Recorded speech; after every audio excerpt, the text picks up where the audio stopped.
রাষ্ট্রপতি পদে মনোনয়নপত্র জমার শেষ দিন আজ। সচিবালয়ে বিশেষ সভার পর জানা যাবে বিএনপি প্রার্থীর নাম। 11 দল থেকে অলি আহমদের মনোনয়নপত্র জমা। প্রধানমন্ত্রীর সঙ্গে মার্কিন ব্যবসায়ী প্রতিনিধি দলের বৈঠক। প্রযুক্তি, সাইবার নিরাপত্তা, স্বাস্থ্যসেবা, নবায়নযোগ্য জ্বালানি খাতে বিনিয়োগ নিয়ে আলোচনা। লোডশেডিংয়ে নাজেহাল গ্রামের মানুষ। তীব্র গ্যাস সংকটে সিএনজি স্টেশনে ঘণ্টার পর ঘণ্টা অপেক্ষা। 3 বছরে আরও 3টি এলএনজি টার্মিনাল করার পরিকল্পনা। উত্তরাধিকার সূত্রে পাওয়া ভঙ্গুর স্বাস্থ্য খাত ঢেলে সাজাচ্ছে সরকার। সুফল মিলতে শুরু করেছে দাবি স্বাস্থ্যমন্ত্রীর। দৃশ্যমান পরিবর্তন দেখছেন না বিশেষজ্ঞ। এবং মশক নিধনে কীটনাশকের বদলে কেরোসিন সরবরাহ। ঢাকা দক্ষিণ সিটিতে একক আধিপত্য মিজান চক্রের। পিয়ন থেকে গড়েছেন সম্পদের পাহাড়। পরীক্ষা করেই ওষুধ নেয়ার দাবি।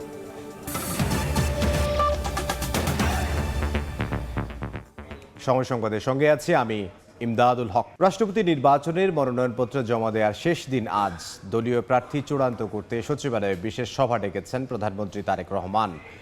সরকার দলীয় চিফ হুইপ নুরুল ইসলাম মনি জানিয়েছেন, বিএনপি চেয়ারম্যান তারেক রহমান দলটির স্থায়ী কমিটির নেতাদের সঙ্গে বৈঠকে রাষ্ট্রপতি পদে মনোনয়ন চূড়ান্ত করবেন। দুপুরের পর নির্বাচন কমিশনে মনোনয়নপত্র জমা দেওয়া হবে। গণমাধ্যমে আলোচনায় রয়েছে দলের বর্তমান মহাসচিব মির্জা ফখরুল ইসলাম আলমগীরের নাম।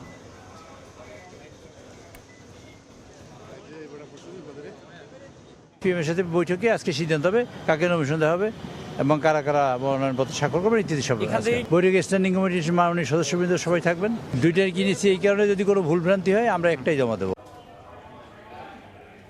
রাষ্ট্রপতি নির্বাচনের মনোনয়নপত্র জমা দেওয়ার শেষ দিন আজ। এদিকে রাষ্ট্রপতি পদে বিএনপির প্রার্থীর নাম চূড়ান্ত করতে বিশেষ সভা কিছুক্ষণ পর। এই মুহূর্তে সচিবালয়ে আছেন সহকর্মী মুরসালিন হক জুনায়েদ এবং নির্বাচন কমিশনে আছেন সহকর্মী কাউসারা চৌধুরী কুমু। সরাসরি প্রথমেই যাব মুরসালিনের কাছে। মুরসালিন, সবশেষ তথ্য আমাদেরকে জানান। রাষ্ট্রপতি নির্বাচনের ইস্যুতে দুপুর 12:30টায় যেই বৈঠকটি অনুষ্ঠিত হওয়ার কথা রয়েছে সচিবালয়ে প্রধানমন্ত্রীর কার্যালয়ে, সেই বৈঠকটিতে সরকারের সিনিয়র মন্ত্রী, দলের সিনিয়র যে নেতৃবৃন্দ রয়েছেন, নেতারা রয়েছেন, তারা এই বৈঠকে বসবেন। বেলা 12:30টায় আনুষ্ঠানিকভাবে এই বৈঠকটি অনুষ্ঠিত হবে এবং দুপুরের পরে বিএনপির পক্ষ থেকে রাষ্ট্রপতির যেই মনোনয়নটি সেটি জমা দেওয়া হবে বিএনপির পক্ষ থেকে। এবং এখন পর্যন্ত যে বিষয়টি জানা গেছে যে সবশেষ স্থায়ী কমিটির বৈঠকে দলের চেয়ারম্যান প্রধানমন্ত্রী তারেক রহমানের পরে যেই রাষ্ট্রপতি মনোনয়নের যেই দায়িত্বটি দেওয়া হয়েছিল স্থায়ী কমিটির পক্ষ থেকে, সেটির একটি চূড়ান্ত রূপ আজ দেখা যাবে। কেননা নির্বাচন কমিশন কর্তৃক যে ঘোষিত তফসিল, সেই তফসিল অনুযায়ী আজ বিকেল 4টার মধ্যে রাষ্ট্রপতি মনোনয়নের যেই মনোনয়নপত্রটি সেটি জমা দিতে হবে এবং তারই প্রেক্ষিতে বৈঠকটি দুপুর 12:30টায় শুরু হবে। চূড়ান্ত করা হবে কে পাচ্ছেন মনোনয়ন। এর পাশাপাশি যেটি দেখা গেছে যে মন্ত্রী পরিষদে এবং দলের বিভিন্ন পদে সেখানেও কিন্তু বেশ কিছু পরিবর্তন আসতে পারে। যে মনোনয়ন পাবেন রাষ্ট্রপতি পদে তার প্রেক্ষিতে এবং সার্বিকভাবে যেই বিষয়গুলো এখন পর্যন্ত রয়েছে যে আগামী 20 আগস্টে যেই নির্বাচন হবে রাষ্ট্রপতি পদে, সেই ভোট গ্রহণ প্রক্রিয়ার অংশ হিসেবে আজকের মধ্যেই এই তফসিলটি অনুযায়ী যে মনোনয়নপত্র সেটি জমা দেওয়া হবে এবং সেই জমা দেওয়ার প্রেক্ষিতে ইতিমধ্যেই নির্বাচন কমিশন কিন্তু একটি আনুষ্ঠানিকভাবে যে বৈঠক সেটি আহ্বান করেছেন। এবং এর পাশাপাশি আমাদের নির্বাচন কমিশনে আমাদের সহকর্মী কাউসারা কুমু রয়েছেন, সেই কাউসারা কুমুর কাছ থেকে আমরা সেখানকার যে পরিস্থিতি সেটি জেনে নিব। রাষ্ট্রপতি নির্বাচনের মনোনয়নপত্র জমা দেওয়ার আজ শেষ দিন। বিকেল 4টা পর্যন্ত যে কেউ এসে মনোনয়নপত্র জমা দিতে পারবেন। আমরা যতটুকু জেনেছি যে এখন পর্যন্ত বিএনপির পক্ষ থেকে যে 2টি মনোনয়নপত্র নেওয়া হয়েছে এবং 11 দলীয় ঐক্যের পক্ষ থেকে 1টি মনোনয়নপত্র নেওয়া হয়েছিল এবং এই 3টি মনোনয়নপত্রের বাইরে কিন্তু এখনও পর্যন্ত রাষ্ট্রপতি নির্বাচন করার জন্য কোনো মনোনয়নপত্র সংগ্রহ করা হয়নি। যেহেতু আজকে জমা দেওয়ার শেষ দিন, কিছুক্ষণ আগে আমরা দেখেছি যে 11 দলীয় ঐক্যের প্রতিনিধিরা এসে তাদের পক্ষের যে প্রার্থী কর্নেল অলি আহমদের পক্ষে তার যে প্রতিনিধিরা তারা এসে জমা দিয়েছেন এবং এই সময় জামাত নেতা হামিদুর রহমান আজাদ, এনসিপি নেতা সহ সবাই অনেকেই এসেছেন, এসে মনোনয়নপত্রটি প্রধান নির্বাচন কমিশনার এম নাসিরউদ্দিনের হাতে মনোনয়নপত্রটি জমা দিয়েছেন।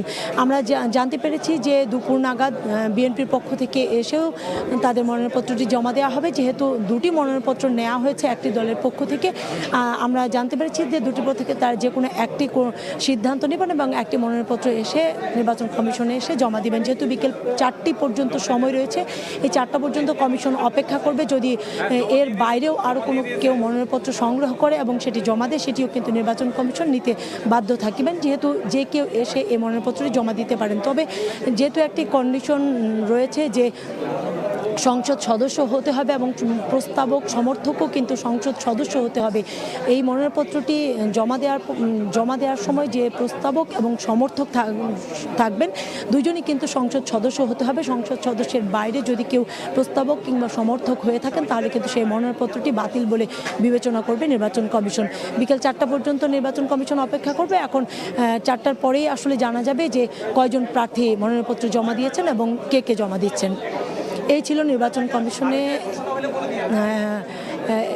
এই এবং নির্বাচন কমিশনের পক্ষ থেকে আচ্ছা, আমরা এই মুহূর্তে আমাদের এক সহকর্মী রয়েছেন সচিবালয়ে এবং সেখানে মাহাদি আমিন কথা বলছেন, সরাসরি চলে যাচ্ছে সেখানে। Such warmth and courtesy by the Honorable Prime Minister and by the members of his government. We have had a wonderful set of meetings.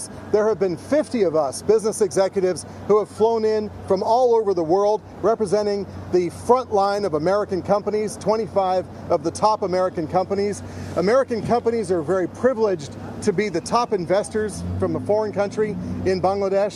We bring the top level of managerial and ethical and technological capability. It pleases us no end to have had a wonderful set of meetings with the government of Bangladesh. We have heard the Prime Minister very clearly about his vision for the future of this great country, leveraging the amazing human capital and potential of your great people. We believe in the vision of the Honorable Prime Minister of Bangladesh being a $1 trillion economy by 2034. We believe that the private sector can be an important catalyst, bringing in investment and technology and know-how to advance the prosperity and happiness of the Bangladeshi people. This is a great country. We have American companies who have been here for decades, partnering with the people of Bangladesh, helping ensure prosperity, job creation, tax revenue, and we will continue to do that. Speaking as a member of the U.S. Chamber of Commerce, I would tell you that we received a very, very positive message from the government about social upliftment, about social welfare, about employment and jobs, taking care of the macroeconomic indicators. It was extremely inspiring, and we will take this message back in our companies and in the U.S. Chamber of Commerce back to the United States and tell people back home about the inspiring visit that we had here. So thank you very much to the Honorable Prime Minister, to the members of the government, to the secretaries, to the honorable advisors, and so many others who have been so kind to us today. And we look forward to our continuing partnership with the government and people of Bangladesh for decades to come. Thank you all very much. Good day. Just 1 minute. No, question. Thank you so much, Ambassador Atul Khashab. It's been very helpful. আমি just 1 minute, আমি আপনাদের যে 25টা যুক্তরাষ্ট্রের শীর্ষ কোম্পানির শীর্ষ কর্মকর্তারা এসেছেন সে নামগুলো বলছি আপনাদের সুবিধার্থে। US Bangladesh Business Council, US Chamber of Commerce, Excelerate Energy, Chevron, Meta বা Facebook, Visa, US Soybean Export Council, MetLife, Boeing, Uber, Apple, the Asia Group, APR Energy, GE Vernova, VF Corporation, Corteva Agriscience, Salesforce, Ulka Semi, Pathao, Cisco, Abbott, Metrotrack, HSBC Bank, Standard Chartered Bank, Anchorless এবং Drinkwell। এই 25টি company থেকে আজকে top টিয়ার যারা leadership রয়েছেন ওনারা এসেছেন, অত্যন্ত ফলপ্রসূ এবং কার্যকরী আলোচনা হয়েছে এবং আমরা বিশ্বাস করি বাংলাদেশের ভবিষ্যৎ যে স্বনির্ভর সমৃদ্ধ দেশ আমরা করতে যাচ্ছি মাননীয় প্রধানমন্ত্রীর সাথে আজকে অত্যন্ত ফলপ্রসূ এই আলোচনার মাধ্যমে আমরা সেদিকে ধাবিত হব। আপনার সবাইকে ধন্যবাদ। আসসালামু আলাইকুম। Thank you. Thank you so much. Thank you so much. Thank you. সরাসরি ছিলাম সচিবালয়ে, সেখানে কথা বলছিলেন প্রধানমন্ত্রীর উপদেষ্টা মাহাদি আমিন এবং মার্কিন ব্যবসায়ী প্রতিনিধি দলের একজন প্রতিনিধি। এবং এর আগে আমরা ছিলাম আগারগাঁওয়ে, সেখান থেকে কাউসারা চৌধুরী কুমু আমাদেরকে জানাচ্ছিলেন এবং তার আগে সচিবালয় থেকে মোরসালেন হক জুনায়েদ যোগ দিয়ে রাষ্ট্রপতি নির্বাচনের মনোনয়নপত্র জমাদানের সবশেষ খবর আমাদেরকে জানাচ্ছিলেন। সংবিধানের ৭০ অনুচ্ছেদের বৈধতা এবং রাষ্ট্রপতি নির্বাচনের তফসিল স্থগিত চেয়ে হাইকোর্টে রিট করা হয়েছে। হাইকোর্টের সংশ্লিষ্ট শাখায় রিটটি করেন আইনজীবী মোহাম্মদ ইউনুস আলী আকন্দ। রোববার বিচারপতি খিজির আহমেদের নেতৃত্বাধীন বেঞ্চে শুনানি হতে পারে বলে জানিয়েছেন এই আইনজীবী। সংবিধানের ৭০ অনুচ্ছেদে অনুযায়ী দল থেকে নির্বাচিত সংসদ সদস্য পদত্যাগ বা নিজ দলের বিপক্ষে ভোট দিলে তার আসন শূন্য হবে। আইনজীবী জানান ৭০ অনুচ্ছেদের কারণে এমপিরা স্বাধীনভাবে ভোট দিতে পারেন না, এতে গণতান্ত্রিক অধিকার ব্যাহত হয়। আর্টিকেল 70 ফ্লোর ক্রসিং, কোনো এমপি যদি রুলিং পার্টির সিদ্ধান্তের বিরুদ্ধে ভোট দেয় তাহলে তার সদস্য পদ থাকবে না। এটি একটি গণতান্ত্রিক যে স্পিরিট সেটা থাকে না। বিচারপ্রার্থী জনগণের দুর্ভোগ লাঘব এবং জামিনপ্রাপ্ত আসামিদের মুক্তির প্রক্রিয়া সহজ ও দ্রুত করতে দেশের আরও 12টি জেলায় জামিন নামা পদ্ধতি চালু করা হয়েছে। এর ফলে জামিন পেতে দিনের পর দিন অপেক্ষা করার পরিবর্তে মানুষ এখন দ্রুত জামিন পাওয়ার হয়রানি থেকে মুক্তি পাচ্ছেন বলে জানান আইনমন্ত্রী মোহাম্মদ আসাদুজ্জামান। বলেন, বর্তমান সরকার দেশে আইনের শাসন প্রতিষ্ঠা করতে চায়। সকালে সচিবালয়ে নিজ মন্ত্রণালয়ে নতুন 12টি জেলায় বেইল বন্ড সিস্টেমের উদ্বোধন ঘোষণা করেন আইনমন্ত্রী। তিনি বলেন, প্রচলিত পদ্ধতিতে একটি বেইল বন্ড দাখিল ও সম্পন্ন করতে যেখানে 12টি ধাপ অতিক্রম করতে হতো, নতুন বেইল বন্ড ব্যবস্থায় তা মাত্র 2 ধাপে সম্পন্ন করা যাচ্ছে।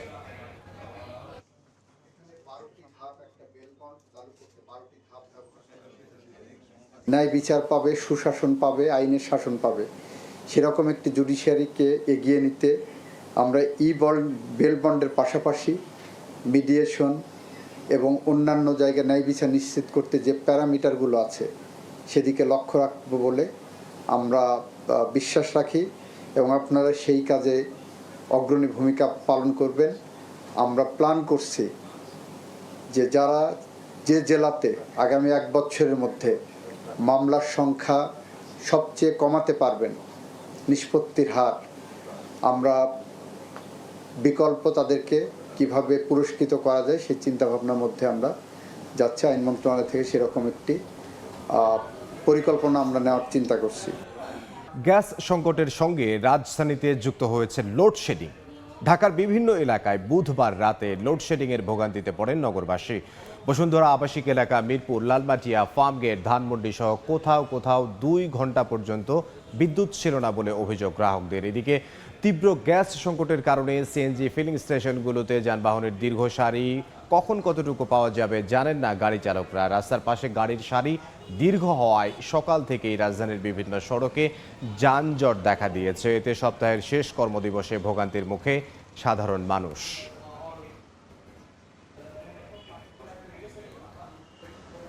তীব্র গ্যাস সংকটে ধুঁকছে দেশের সিএনজি পাম্পগুলো, যেটি জানাচ্ছিলাম। এই মুহূর্তে তেজগাঁওয়ে আছেন সহকর্মী কামরুল হাসান এবং চট্টগ্রামে আছেন পার্থপ্রতিম বিশ্বাস। আমরা বিস্তারিত জানতে প্রথমেই যাব কামরুলের কাছে। কামরুল,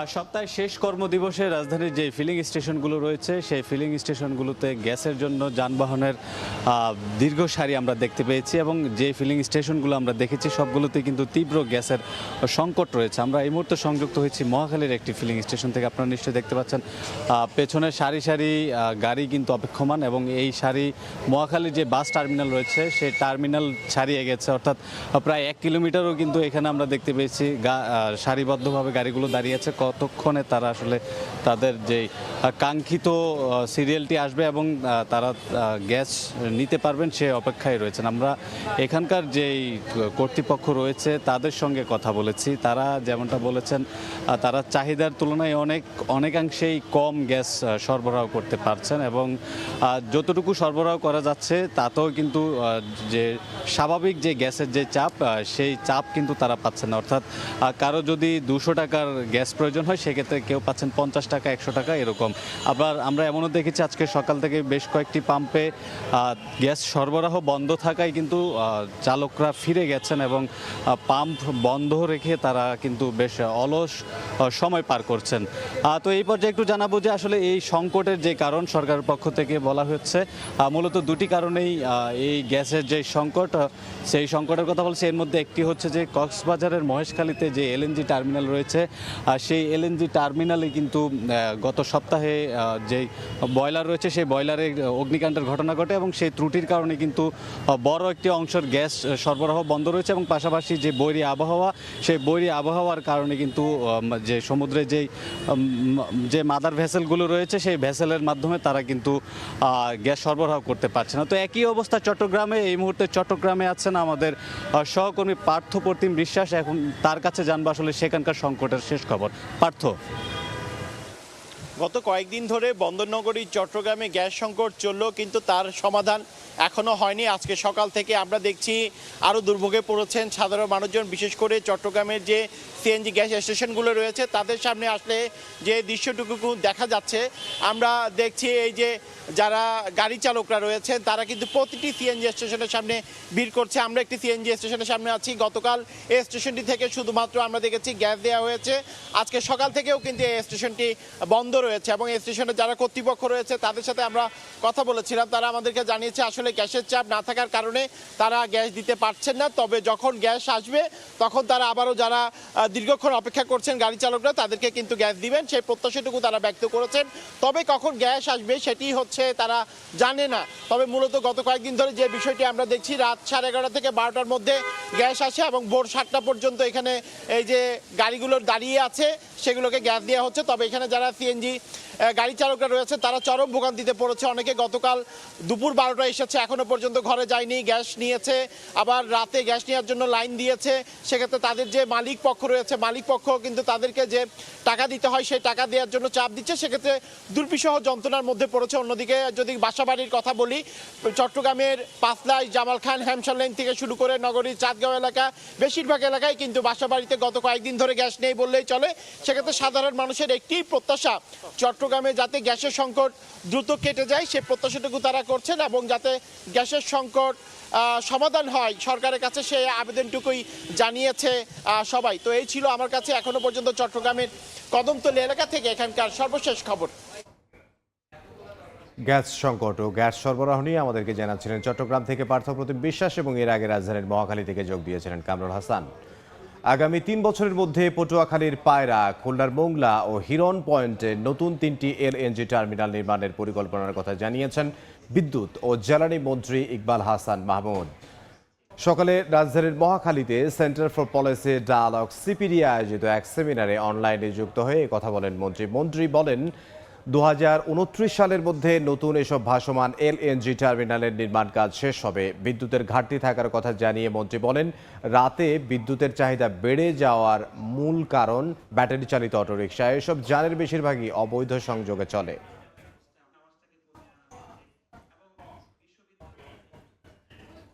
দলীয় ঐক্যের পক্ষে রাষ্ট্রপতি নির্বাচনের মনোনয়নপত্র জমা দিয়ে কথা বলছেন জামায়াতের সহকারী সেক্রেটারি জেনারেল হামিদুর রহমান আজাদ। সরাসরি যাব সেখানে। আইনে বর্ণনা নাই, ওনাদের ইস্যুকৃত নির্দেশিকাও নাই, যতটুক আছে ফুলফিল করে আমরা এটা জমা দিয়েছি। আমরা আশা করছি ইনশাআল্লাহ আমাদের প্রার্থী ব্যালিড প্রার্থী হিসাবে যথাযথ যাচাই যেদিন হবে 16 তারিখ যাচাই পর্বে তিনি ব্যালিড প্রার্থী হিসাবে, যোগ্য প্রার্থী হিসাবে মনোনীত হবেন, আমরা প্রত্যাশা রাখছি। আর এই নির্বাচনটা নিয়ে অনেকের এই কিউরিওসিটি আছে, ইতিমধ্যে পুরো জাতির মধ্যে এটা একটা আলোচিত বিষয়। কারণ হচ্ছে বাংলাদেশের ইতিহাসে রাষ্ট্রপতি নির্বাচনে দলীয় সরকার এবং সংসদের মেজরিটি থাকলে, মেজরিটি টোটাল মেজরিটি থাকলে সাধারণত সরকারি দলেরই একক প্রার্থী থাকে, এখানে প্রতিনিধিত্ব হয় না। একটি মাত্র ইতিহাস বা রেকর্ড আছে 1991 সালের, যখন সংসদের মেজরিটি ছিল না কারো এককভাবে, জামাত ইসলামীর সমর্থনে 142 জন সম্ভবত বিএনপির সংসদ সদস্য ছিল, পরে নারী আসন যোগ হয়েছে। সেখানেও দেখা গেছে যে এককভাবে প্রেসিডেন্ট প্রার্থী বিজয়ী করার মতো। এবার বাণিজ্যের সংবাদ।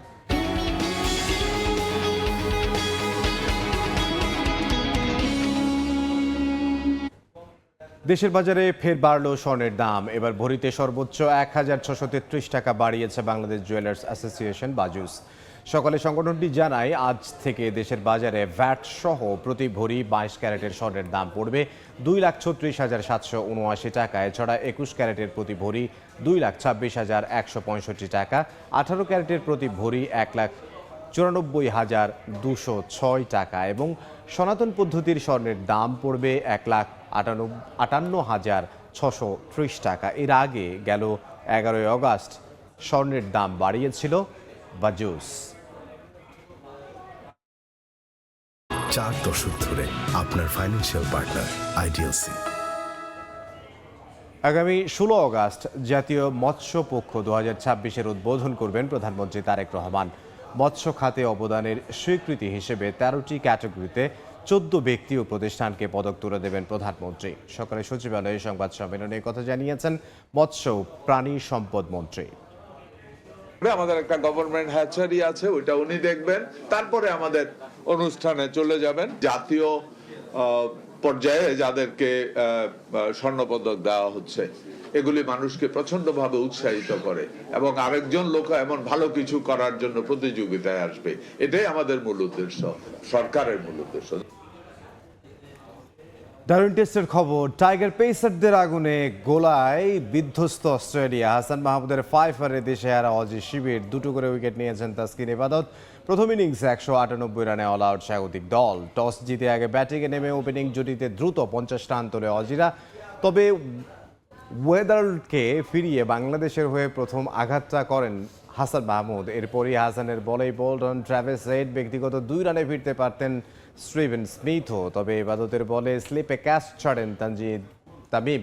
এরপর লাবুশেনকে ফিরিয়ে নিজের প্রথম উইকেট পান ইবাদত। উইকেট শিকারের মিছিল থেকে বাদ যাননি তাসকিনও।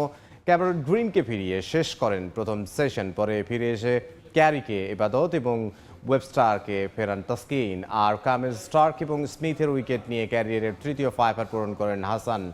শেষে নাথান লায়নকে ফিরিয়ে ক্যারিয়ার সেরা বোলিং ফিগার স্পর্শ করেন হাসান মাহমুদ। এই পর্যায়ে শীর্ষ সংবাদগুলো জানিয়ে দিচ্ছি আরও একবার। রাষ্ট্রপতি পদে মনোনয়নপত্র জমার শেষ দিন আজ। সচিবালয়ে বিশেষ সভার পর জানা যাবে বিএনপি প্রার্থীর নাম। 11 দল থেকে ওলি আহমদের মনোনয়নপত্র জমা। প্রধানমন্ত্রীর সঙ্গে মার্কিন ব্যবসায়ী প্রতিনিধি দলের বৈঠক। বিনিয়োগ, কর্মসংস্থান ও নির্বাচনী ইশতেহার বাস্তবায়নে সহযোগিতা নিয়ে হয়েছে ফলপ্রসূ আলোচনা। এবং লোডশেডিংয়ে নাজেহাল গ্রামের মানুষ। তীব্র গ্যাস সংকটে সিএনজি স্টেশনে ঘন্টার পর ঘন্টা অপেক্ষা। 3 বছরে আরও 3টি এলএনজি টার্মিনাল করার পরিকল্পনা।